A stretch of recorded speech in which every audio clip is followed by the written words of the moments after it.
Hello guys, आज हम पढ़ेंगे placental abruption. Placental abruption is a serious often sudden pregnancy complication where the placenta separate from the uterus before delivery.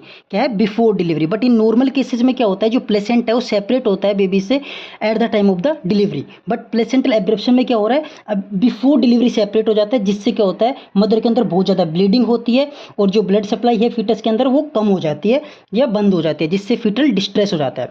अब हम symptoms की बात करें तो वेजाइनल ब्लीडिंग है, सीवियर एब्डोमिनल पेन होता है, जो यूट्रस होता है वो टाइट और रिजिड हो जाता है। तो इस केस में हम क्या करवाते हैं, अल्ट्रासाउंड करवाते हैं। अब बात करते हैं मैनेजमेंट की। तो इसमें सबसे पहले हम पेशेंट को स्टेबल करते हैं एंड मॉनिटरिंग स्टार्ट करते हैं।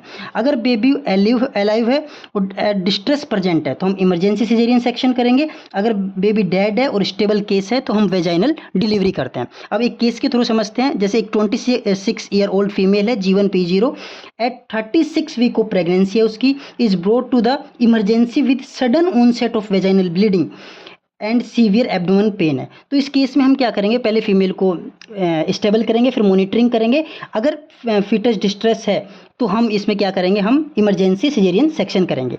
अब मैं आपको एक क्वेश्चन पूछता हूँ कि अगर इस केस में सेम केस होता लेकिन पेनलेस ब्लीडिंग होती तो क्या डायग्नोसिस होगा?